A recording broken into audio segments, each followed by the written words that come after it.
All right, well, welcome everyone. It's February 15th, and this is the COVID-19 community update.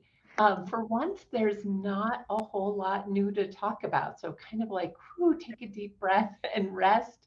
Um, and happy Valentine's Day to everyone. Okay, so COVID-19. Look at this map.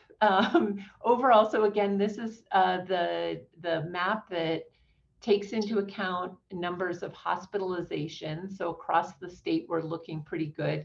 And really across the US, um, COVID seems to be in a little bit of a lull. And again, never to be completely, we can't completely dismiss because there are a few places where hospitalizations are starting to uptick. But again, compared to sort of the past couple of months, we are um, in a low point in terms of hospitalizations, which is a good thing.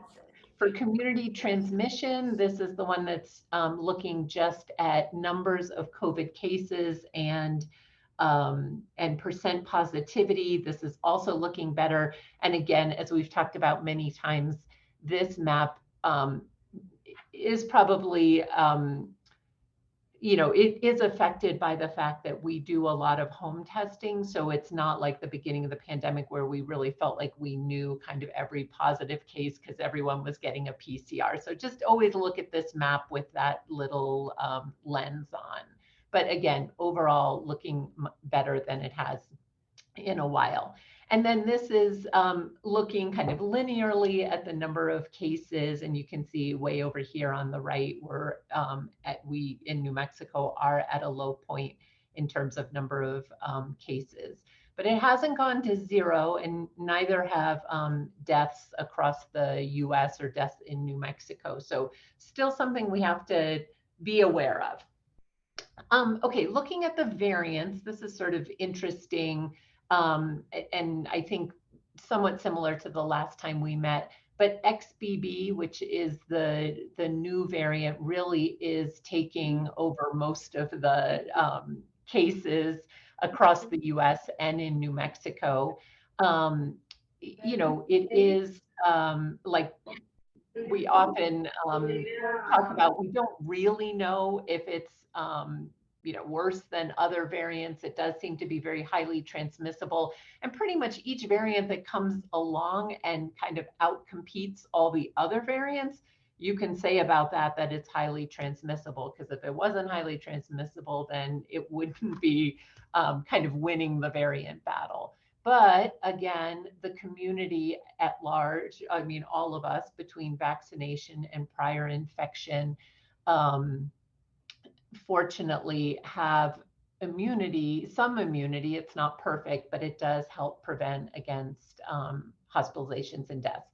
So here's XBB kind of taking over. I think we mentioned maybe last time briefly the CH1.1, which doesn't seem to be a big player here in the US. It had, been a larger proportion of cases, I think, in England. So it was making the national press here in the US, but it really has been XBB 1.5 that's the big player.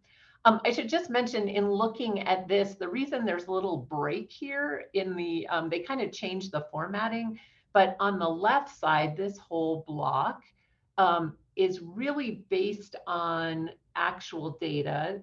They take the positive samples and sequence them, and that takes a fair amount of time, like weeks.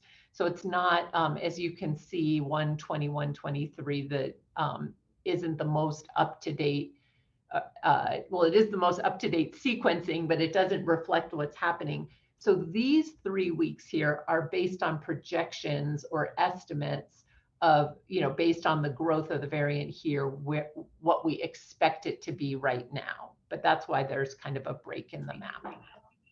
Okay, so then there's been more and more data about the benefit of the Omicron booster, and the CDC does have a new MMWR out that overall is estimating the added protection of about, the booster reduces the risk of severe COVID by 50%. It is always a hard conversation because they're not doing head-to-head studies, but overall it's been looked at in multiple different ways, and each time it does seem, the studies do support that getting this booster is helpful. People are 14 times less likely to die if they've had the booster than unvaccinated people, and 3 times less likely to die compared to those who've only had the original COVID vaccine and no boosters. So again, and I think we've also talked about this many times, but really time since your last COVID vaccine is also a predictor of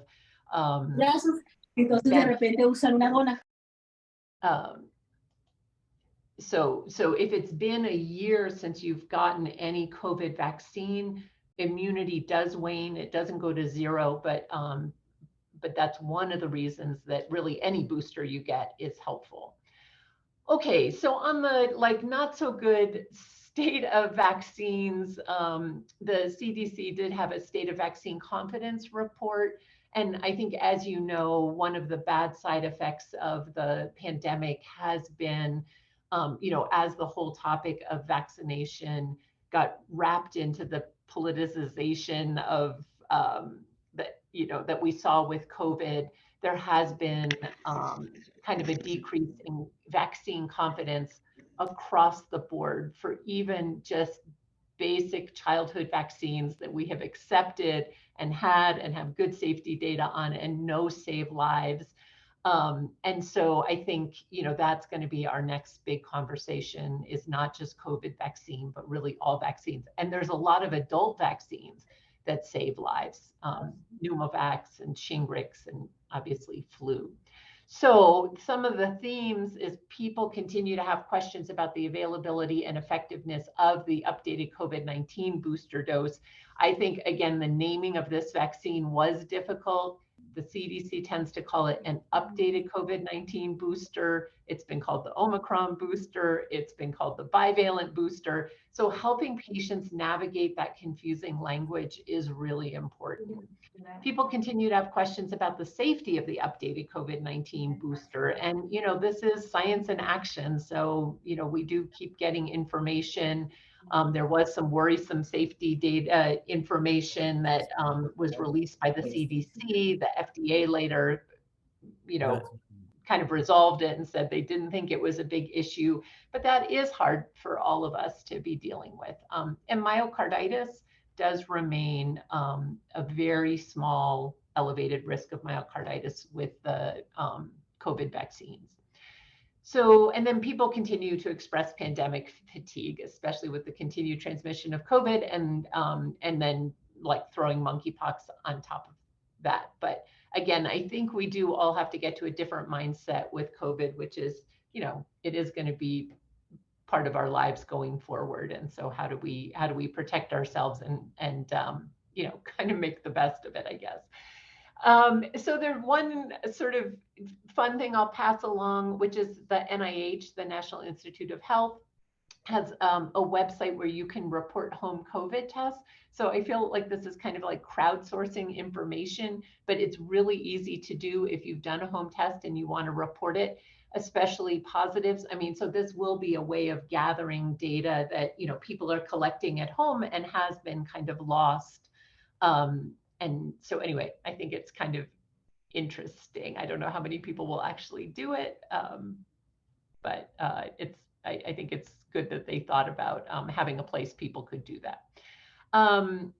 So moving on to flu, again, the flu across, I think we're at the end of flu basically across the US, but New Mexico does remain a little bit of a stubborn hotspot, although our flu rates are much better also.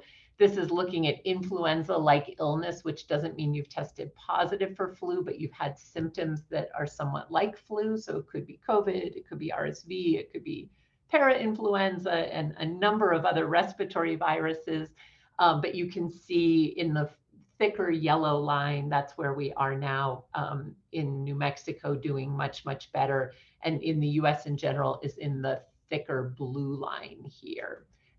Whoops, and the other ones are just past years. So you can see the 2019-2020 year is that orange line. And so we did have a worse year than past years, and it is getting much better. And that's all I have for you today.